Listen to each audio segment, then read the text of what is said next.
Olá, seja bem-vindo a mais um podcast Mude um Hábito. E hoje com um tema super relevante, nós vamos falar sobre saúde mental. E hoje nós estamos aqui com a doutora Manuela, aqui no Baldelim, médica psiquiatra em Marília. Mas antes da gente passar a palavra para ela, eu queria já pedir para você não se esquecer de inscrever no canal, para acompanhar todos os vídeos que a gente solta e também acompanhar a gente nas nossas redes sociais. Doutora, eu gostaria que você se apresentasse pra gente, falasse um pouquinho da sua vida, formação.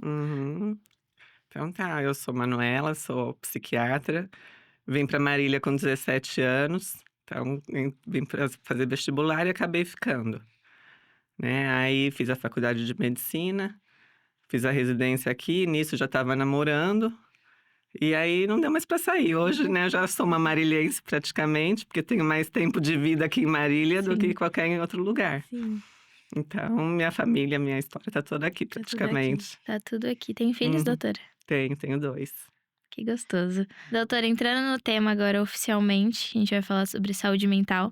Queria que você definisse para nós, para quem está assistindo, o que é saúde mental e diferenciar um pouco do quão importante é quanto à saúde física, a saúde mental também. A diferenciação é simples se a gente pensar que a física é uma coisa concreta, que dá para você tocar, né, e materialmente sentir. Já a mental é muito abstrata, então vai muito do sentimento, da percepção, da vivência de cada um. Então varia de pessoa a pessoa. Mas a definição de saúde mental, então, eu encaro como um estado de bem-estar biopsicossocial, que a gente fala. Que é o bio, que é a parte física, né? O ser humano em si. A psico, que é o modo como a gente lida com as coisas e com as situações. E o social, o fato da gente, como ser humano, estar inserido numa sociedade que exige colaboração de todo mundo para que a gente consiga evoluir e ir adiante, né? Reproduzir espécie, enfim. Com Então, certeza. é essa leitura que eu faço. Perfeito. Certo. E com o aumento das redes sociais, como você vê o impacto disso na saúde mental? Já direto no tema mais polêmico. No extremo, No né? extremo. Mas é bem isso, falando de extremo, eu encaro como uma coisa boa que veio com o intuito de facilitar a nossa vida, né? Tanto que há anos atrás a gente não se imaginava fazendo muito do que a gente faz hoje, que tornou nossa vida prática. Mas como o extremo, também ela é prejudicial. Então eu acho que se a gente encarar assim, tentando buscar um equilíbrio, dá pra gente aproveitar o que ela tem de bom e deixar de lado o que não serve, né? Que não agrega. Então, e aí nesse sentido o extremismo do uso dela, que foi o que muita gente presenciou na pandemia, Sim. né? Que de repente tanto nós adultos quanto as crianças, enfim, foram privados da vida social, da vida familiar, da vida de trabalho. E aí se viram fechadas dentro de casa com uma única fonte ali de O meio prazer. era esse. Era esse de você se relacionar com o mundo, né? E aí começaram a surgir as outras demandas, porque aí você fica mais ansioso. E aí não tem para onde dar vazão, uma vez que você não pode sair de casa. E aí surgiram essas Fica outras ali, né? comorbidades, né? E aumentou a incidência das doenças. Não puxando só sobre pandemia, mas falando no geral, o que você vê hoje de doença mental mais comum, doutora? Então, eu acho que da pandemia em diante, a gente teve um aumento muito grande na incidência, tanto de depressão quanto da ansiedade, e isso em toda a faixa etária, né? Então, não respeita ninguém, tá todo mundo sujeito, e aí, para cada um vai ser de um jeito, enfim, a implicação disso, além dessas duas que eu citei, questão de dependência química em homens, dependência em jogos e outros fatores, né, que para homem acaba pegando mais isso. Mas acho que foi dessa forma que impactou. Sim. E qual que é a diferença entre o estresse e a ansiedade? Então, vamos lá. Então, tanto o estresse quanto a ansiedade são reações da gente o estresse frente à situação adversa, né? No caso, eu entendo o estresse como uma situação aguda, mais imediata, então uma resposta do organismo a essa emoção. E a ansiedade como uma coisa mais a longo prazo, mais sustentada ao longo do tempo. E que aí, por isso, ela vivida constantemente, aí implica em outras doenças, né? Que aí acabam sendo, a ansiedade sendo um facilitador para esse aparecimento. Não existe alguém que fique estressado o tempo todo, né? Não, aí o estresse crônico acaba virando um transtorno de ansiedade futura, mais ou menos esse é o caminho. E hoje em dia, o que que você vê de causa mais frequente, assim, de ansiedade na vida das pessoas? Ou varia muito de uma pra outra? Eu acho que varia mais de faixa etária. Hum, Porque, adulto, mesmo criança, a questão do desempenho, a cobrança por desempenho e por se sentir parte, né? Então, isso está muito presente. E aí, na pandemia, que se viu privado de tudo isso. Então, aí, meu bem-estar, o fato de eu me sentir pertencendo era quando eu recebia curtida ou quando eu era Uhum. validado de alguma forma pelo Uhum. meio. Então, as pessoas ficavam ali naquela angústia, querendo receber algum feedback. Para o idoso, a privação também de afeto e de contato social afetou bastante, porque eles se viram sem atenção que Sim. podia ter, né? Aí, com isso, a quantidade de estímulo vai diminuindo muito. Aí, o agravamento de doenças que já existiam acabaram também favorecendo, e como era tudo mais difícil buscar ajuda. E até Então, pela preocupação da família em proteger, né? isso, Acabaram se se afastando, se distanciando. distanciando.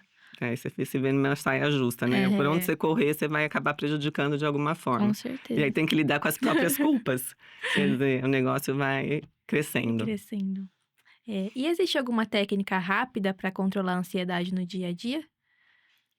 Bom, se você tiver conhecimento da ansiedade em si, porque a maior parte das pessoas acaba dando conta disso a hora que está sentindo algum Uhum. sintoma físico, né? Que paralisa e que calma aí, isso aqui não faz parte de mim. Choro o tempo todo, vontade de chorar. É, dor no peito, Dor no peito, falta de aperto no ar. peito, né? Uhum. Então, uma técnica rápida que a pessoa tendo consciência corporal pode usar é a técnica de respiração diafragmática. Não sei se vocês já ouviram falar. Não conheço. Que Ensina a implica. Eu gente. acho que eu já vi no Instagram. Então, você inspira bem devagar, tipo uns 4 segundos puxando o ar, e mais um tempo longo expirando, com a ideia de empurrar o diafragma lá para o umbigo, mais ou menos. Hum, Que aí esse tipo de respiração acaba aumentando a oxigenação do cérebro. Hum, E aí abaixa o nível de ansiedade, é todo o sintoma físico que a ansiedade traz, que nem palpitação no peito, tremor e tal, acaba melhorando com isso. E aí você consegue continuar a fazer o que tem para fazer. Então, essa é uma medida que dá para praticar no dia a dia. isso Aí é bom. tem outras, tipo mindfulness, a meditação mesmo, distrações, né? Então, de repente, você se sente ansiosa, percebe alguma coisa diferente. Tentar se distrair com alguma outra coisa que te traga prazer e que Uhum. possa tirar o foco daquilo também ajuda. Que não necessariamente seja ficar rolando o Instagram. É, TikTok, assim. justamente. Falamos um pouquinho de ansiedade, agora puxando um pouco pra depressão. A depressão ela é considerada o mal do século, né? Mas a gente escuta falando, eu pelo menos, né? Escuto esse termo, mal do século, mal do século. Eu queria que você falasse um pouquinho sobre esse termo. Por que o termo mal do século? E falasse um pouquinho sobre a depressão pra gente. Uhum. Então, eu acho que a depressão tem esse impacto todo, né?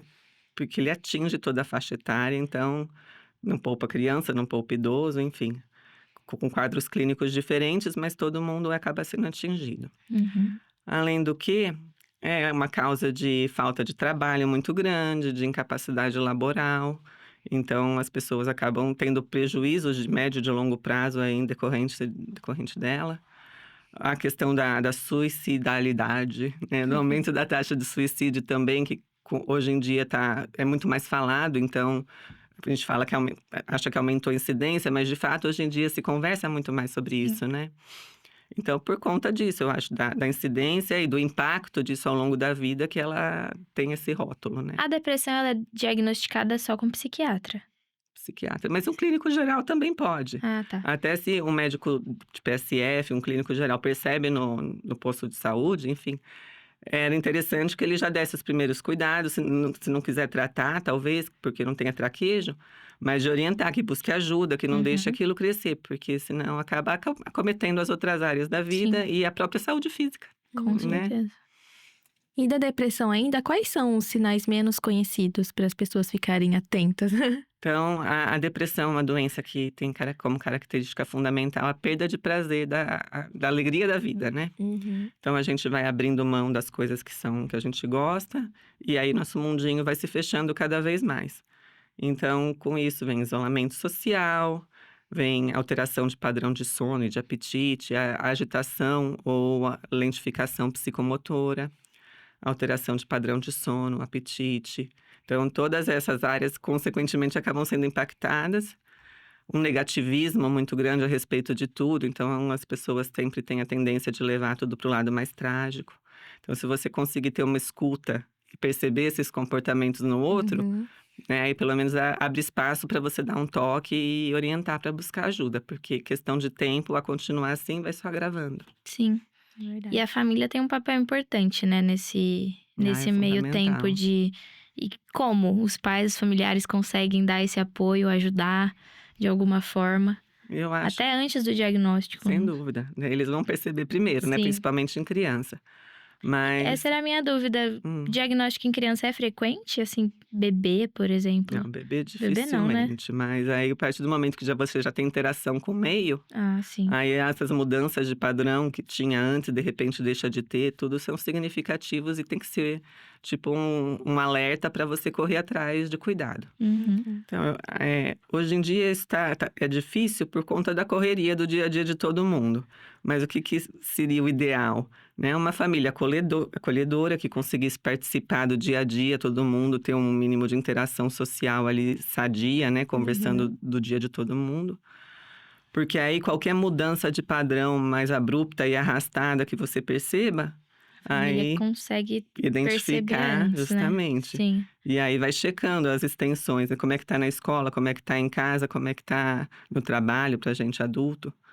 E aí oferecer ajuda. Sim, e isso serve como modelo de família, na verdade, né? Que deveria ser o ideal, assim, uma ideal. família acolhedora e que escuta, porque é bem fácil a gente ver alguém que começa a ter problema pra depois receber atenção. Justamente. É A maioria bem. dos casos são assim, A né? pessoa, ai, Uhum. mas meu filho é assim, ai, mas não sei o quê. Aí depois que tem um diagnóstico, que fala, então agora eu posso cuidar, agora eu posso dar Agora deixa eu atenção ir assim. atrás. É, Uhum, é bem por depois que aí. percebe o que já foi. O que já aconteceu, O que né? O já que tá aconteceu. acontecendo. E aí acaba adoecendo a família toda, é isso que é triste. Porque isso é aí verdade. esses pais ou quem mora acaba se culpando de alguma forma por alguma... Vira uma cobrança pra todo mundo, né? Com Porque a certeza. família fica, ah, por que eu não fiz isso antes? E aí tem que fazer agora, só que aí já vira forma de cobrança e não como se fosse algo comum ou espontâneo. É uma demonstração de carinho, É. de repente, né? Que deveria Geralmente ser isso tudo comum. vem depois que estoura a bomba, né? É. Que aí a pessoa já tá quase no Mal. limite já e... Bem mal. Uhum. E já tá prejudicando os que estão ao redor também.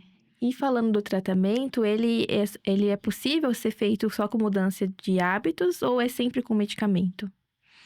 Ó, depressão, na maior parte dos casos, quando chega para mim, é porque já está instalado há algum tempo, e aí dificilmente só com remédio, ou só com terapia ou com mudança de hábito, a gente consiga mudar esse cenário.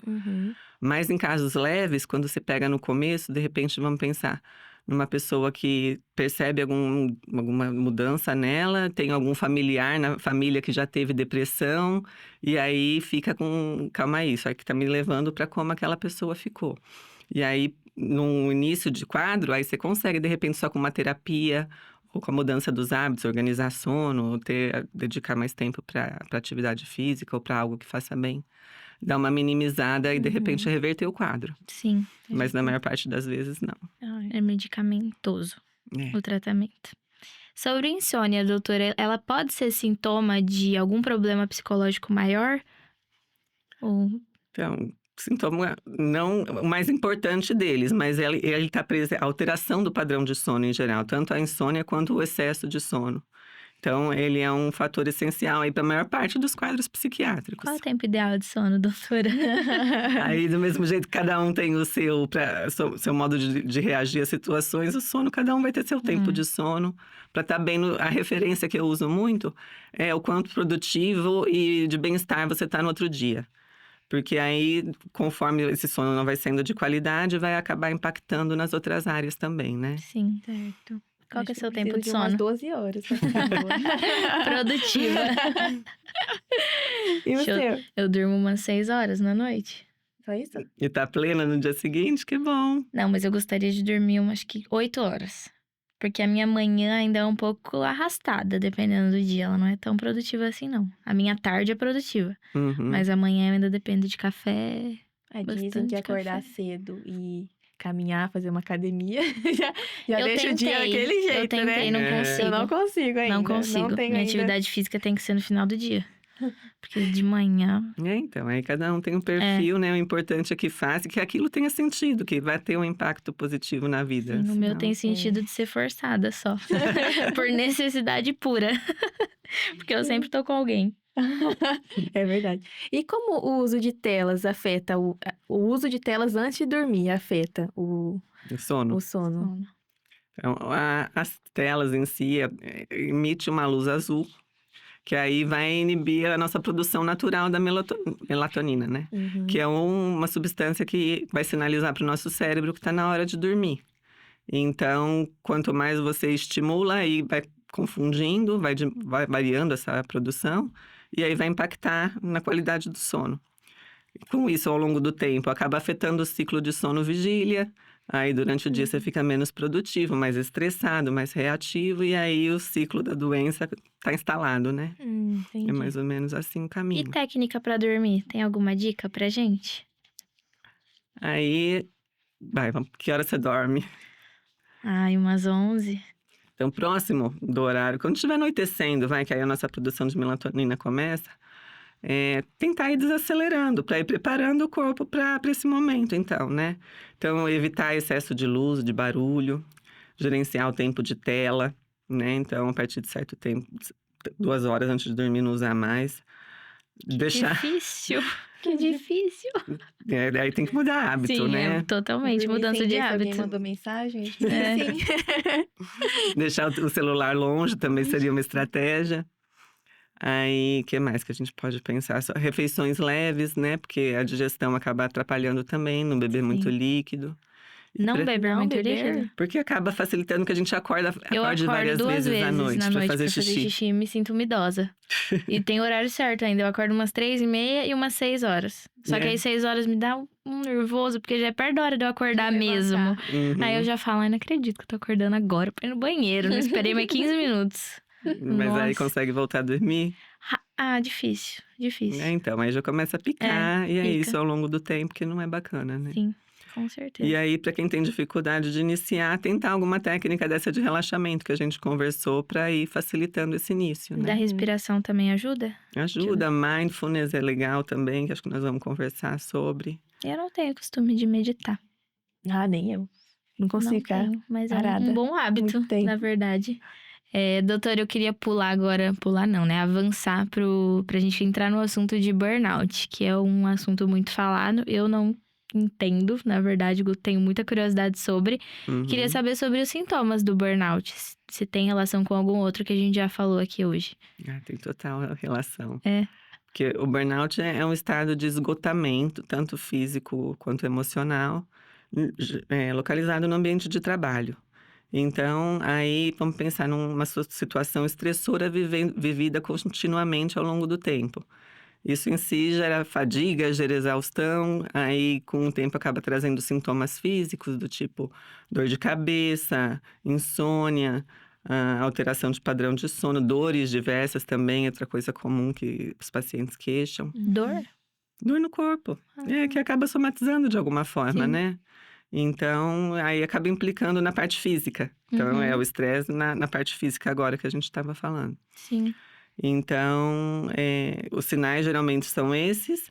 E aí, se não tratados, também pode culminar num quadro de ansiedade ou então num estado depressivo. E esses são os sinais a longo prazo, né? Que pode levar a Justamente. síndrome de burnout. Então, quando a pessoa percebe isso de cara, é importante também já buscar ajuda, porque às vezes a mudança no modo de trabalhar, no local de trabalho, a questão de ter um ambiente acolhedor no trabalho também, que seja possível uma comunicação atenta, que oriente e não violenta, né? Sim. São recursos que ajudam nessa hora. O burnout, ele é associado ao trabalho totalmente. É o principal causador localizado no ambiente de trabalho. Aham. É uma doença ocupacional. Interessante. A gente vem tendo algumas palestras sobre comunicação não violenta, é bem legal. Então, e é isso muito que falta, porque os ambientes em que geralmente isso acontece são ambientes com jornadas longas de trabalho, com muita pressão e cobrança por meta. Então, Porque, gente, se for pensar, a gente passa a maior parte do nosso tempo no trabalho, né? Do que em Realmente. casa, na verdade. na vida adulta, sim, a criança isso está presente na escola, Sim. né? Que Então, também é a maior parte do tempo. Imagina que Uhum. principalmente criança que fica integral, né, na escola. Nossa senhora, eu ficava. Eu ficava. E a longo prazo, qual que é o impacto do burnout na saúde mental? Então, aí são esses desfechos, né, que acabam Isso. parando no consultório, tendo que tratar. E faltas a trabalho, a questão de todos os prejuízos nas extensões, porque o problema está localizado ali, é onde está mais evidente. Mas essa pessoa volta para casa depois, vai ter que se relacionar com família, com o marido, né, e acaba impactando também nas relações familiares, sociais, de Uhum. alguma forma, né? E os desafios atualmente no âmbito de saúde mental para criança e adolescente, doutora? Bom, eu acho que a pandemia meio que deu uma escrachada nisso, né? E aí, Fez a gente falar mais sobre, né? justamente. É. E que é bom, porque aí Sim. mobiliza para buscar ajuda e recurso para melhorar, né? Com certeza. Mas acho que uma das dificuldades principais ainda está no acesso das pessoas à ajuda médica, a tratamento, né? A ter até para saber disso. Então, precisava ter alguma coisa de psicoeducação nessas escolas. É muito mudança de pensamento, né? É. Nossa, eu tenho um convívio grande que acha totalmente desnecessário tratamento psicológico. Totalmente. A minha irmã é psicóloga, É, então eu já fui criada nesse meio, assim, de que a gente tem que conversar. claro. Independente, não só, tô com problema, tem que conversar. Não, você tem que ser uma pessoa comunicativa de falar de tudo, né? Pra não Uhum. incentivar esse lado fechado. Ah, eu não sei falar, não gosto de falar. Não, em casa sempre foi diferente, mas eu vejo muito ao meu redor as pessoas que têm fica Muita muita resistência. resistência. Muita resistência. Acho que em criança e adolescente é mais ainda porque tem os pais, né? Que talvez não Sim. tenham essa cabeça de que precisa. Não, e às vezes eles nem conseguem identificar. Só vai parar a hora que começar a sentir alguma coisa mais aguda e que limite, né? Então, precisa ter a sensibilidade de alguém adulto para poder ajudar e oferecer ajuda. Então, o maior desafio que você vê é esse Do acesso, a acesso. busca do tratamento e as escolas estarem preparadas para amparar, né? Porque vão inserindo crianças, aí começa a ter algum tipo de dificuldade ali, são os pais cobrando da escola e a escola jogando para os pais. Então, precisa ter um trabalho conjunto que a vítima ali está sendo esquecida na história, né? Do mesmo jeito que a gente falou do trabalho, a criança também passa a maior parte do tempo na escola. Sem dúvida. Aí, Então, querendo ou não, seria um refúgio, né? A escola dos problemas de casa, por exemplo. Também. Eu já tive problemas quando eu era criança e meu refúgio era minha professora que eu podia conversar. Só que não que tinha bom que você teve ela. psicóloga, essas coisas. Era Então. conversa lá e era o que ela falava e acabou. Não tinha um apoio extra ali. Uhum. Eu acho Já que isso pensou se falta, nas né? escolas tivesse alguém de saúde mental ali para poder receber as dificuldades, desde relacionamento até condutas mais inadequadas, e ajudasse as crianças a resolver? Então, É. assim, teria um outro modelo de resolução de conflito que seria muito mais saudável e sustentável ao longo do tempo, né? É, isso é verdade. Então, aí fica no mundo ideal ainda, quem sabe a gente possa aproveitar um pouquinho disso algum dia. É verdade. doutora, Ok. momento para procurar terapia. Deveria ser comum ou existe um momento certo para procurar um terapeuta? Ai, eu me pergunto isso todo dia se eu preciso. Você vai Na minha cabeça, precisar- todo mundo precisa. Ai. Você vai precisar a hora que você se sentir alguma coisa física que vai te paralisar em alguma situação. Aí eu vou correndo. Aí você vai correndo, justamente. Mas a gente não precisa esperar chegar esse momento. Então, se eu já tenho alguma dificuldade localizada, alguma situação que eu percebo que eu travo na hora de resolver e que aquilo me traz sofrimento, então é um lado que eu posso melhorar. A busca pela terapia depende da gente, né? Então, é uma coisa que você pode fazer por você para tentar essa melhora. Porque senão acaba no oposto, quando já está doente e aí alguém de fora precisa tomar a frente e assumir. Uhum. Mas então é isso. Se você tiver chance de fazer e buscar por conta, seria o ideal, É. né? E se tornar comum, né? Se tornar Frequente. comum. É, e Uhum. as pessoas têm muito receio de procurar, né? Porque é complicado. Ainda existe muito preconceito, né? De você falar que você tá tendo uma Uhum. ajuda psiquiátrica, uma ajuda como psicólogo. E como que a gente pode combater esse Esses pensamento, estigmas. esse estigma? Educação Falando- na escola. É. Falando sobre, gente, eu acho que conforme você traz à tona todas essas questões, as pessoas vão vendo que não é só com ela que acontece, É. né? E aí acaba flexibilizando, talvez facilitando essa busca. Mas eu acho que é o único caminho, a educação.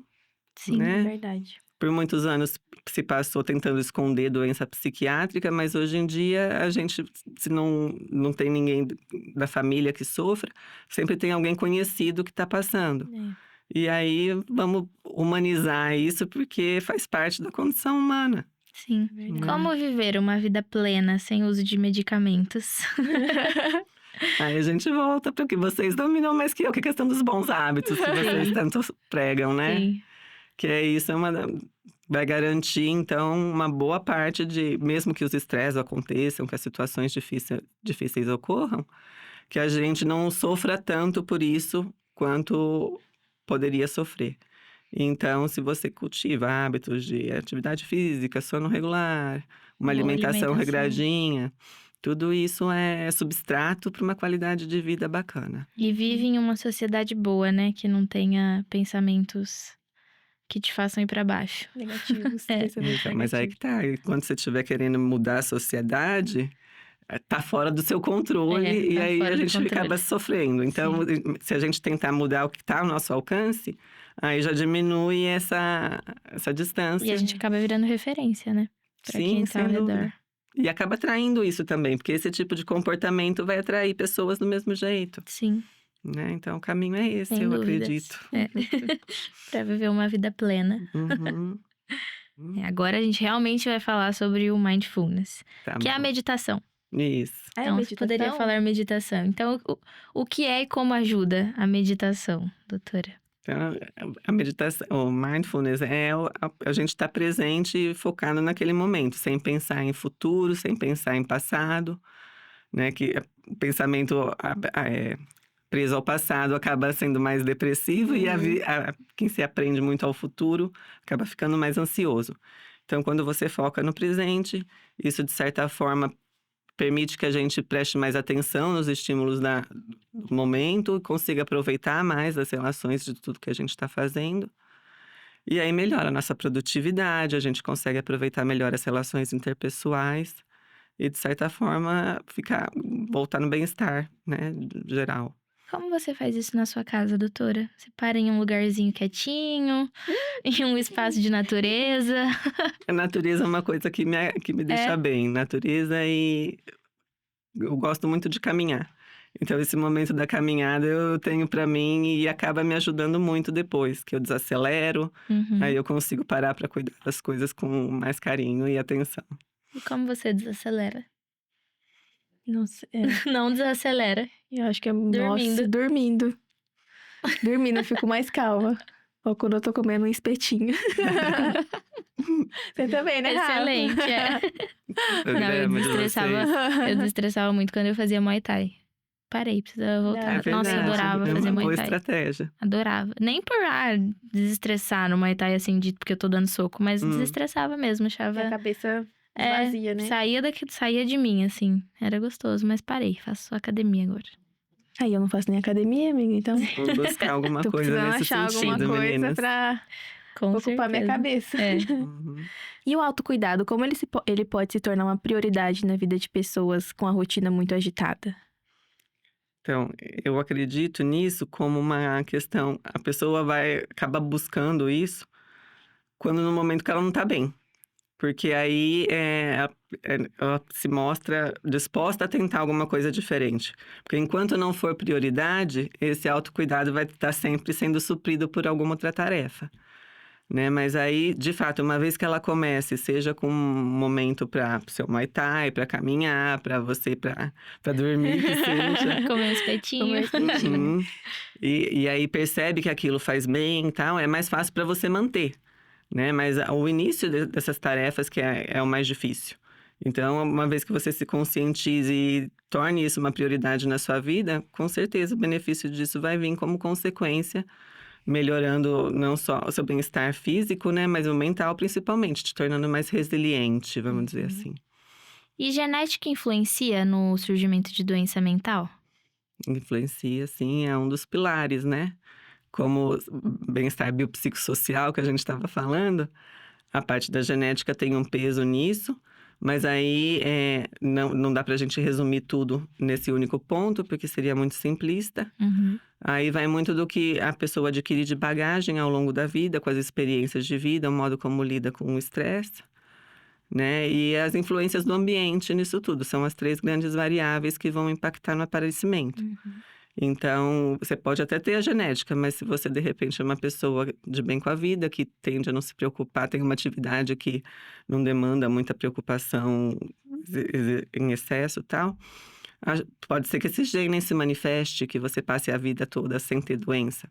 Então, vai muito do modo como a gente administra as coisas. Como leva a vida. Uhum. E tem algum mito sobre a doença mental que você gostaria de desmitificar? Esse é o momento. Agora a hora é agora. Tem vários, né? Vocês devem ter ouvido também alguns.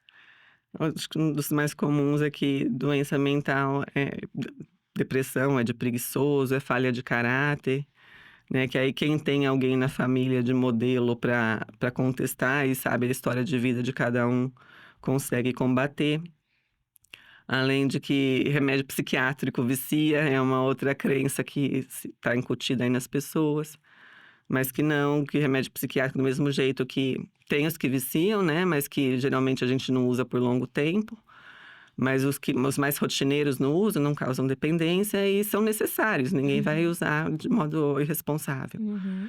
E do mesmo jeito que uma pressão alta precisa de um antihipertensivo para ter o controle, sem o remédio vai postergar esse sofrimento e trazer até outras doenças, porque de certa forma vai impactar no corpo de alguma forma, né?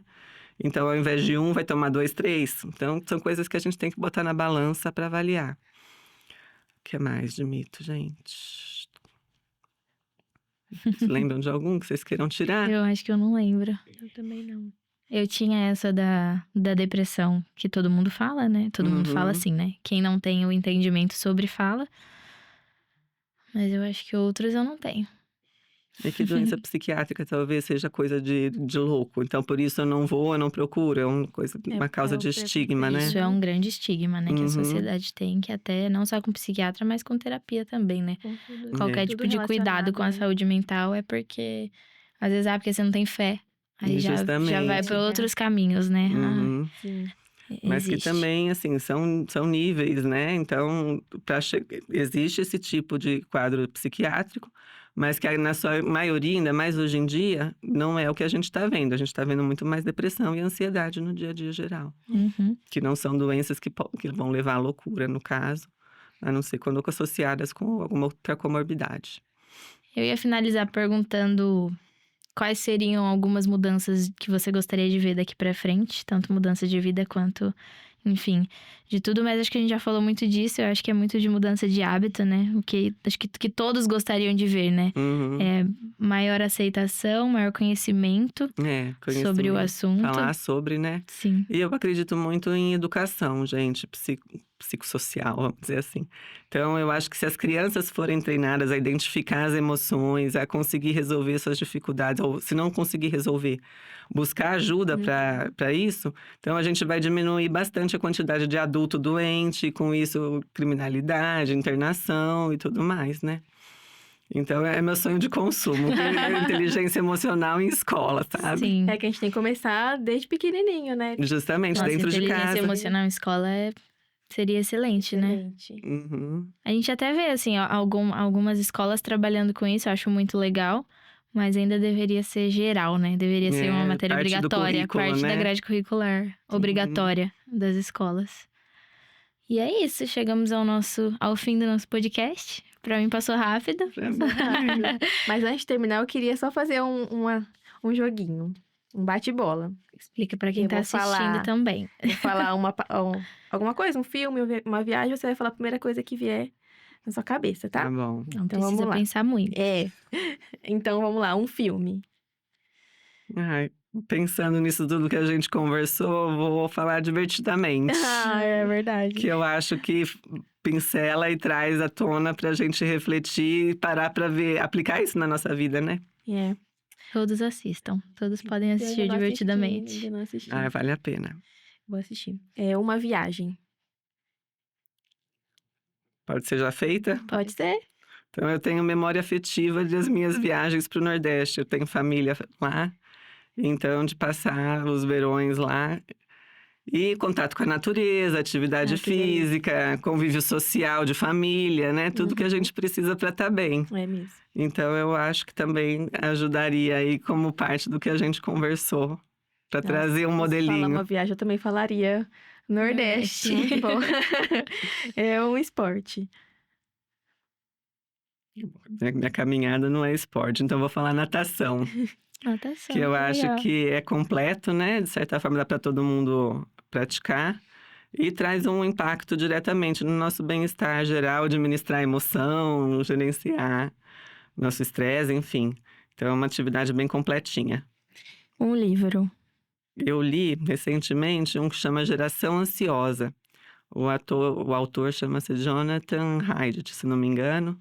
E vai abordar essas questões de pós-pandemia, o impacto disso na vida das pessoas. Que legal. Então, tendo chance, também vai pegar um pouquinho disso tudo que a gente conversou. E para finalizar, uma palavra. Paciência. Paciência. Que é o que a gente Arrasou. precisa, né? Justamente, porque não tem males que vá durar eternamente. E se a gente conseguir ter paciência e sabedoria para entender isso na hora da crise, É, né? E não se apavorar e não sair recorrendo a recursos que só para livrar daquela angústia. Então, vai fazer todo sentido e vai garantir uma vida melhor, se Deus. verdade. Excelente. Chegamos ao fim, doutora. Eu queria agradecer a sua participação, disponibilidade para estar aqui com a gente, para falar desse assunto mega importante, Sim. né? Que deveria ser falado mais não só agora, no mês de setembro, que é alusório a isso, mas em todos os outros meses e em todas as situações que a gente vive. Então, muito obrigada por ter vindo, por ter tirado todas as dúvidas e muito mais do que a gente nem imaginava. Tá bom, meninas. Foi um prazer. Espero ter contribuído de alguma forma. Com Muito certeza. obrigada. E esse foi mais um episódio do podcast Mude um Hábito da Unimed Marília. Não se esqueça de se inscrever no nosso canal e de acompanhar nas redes sociais.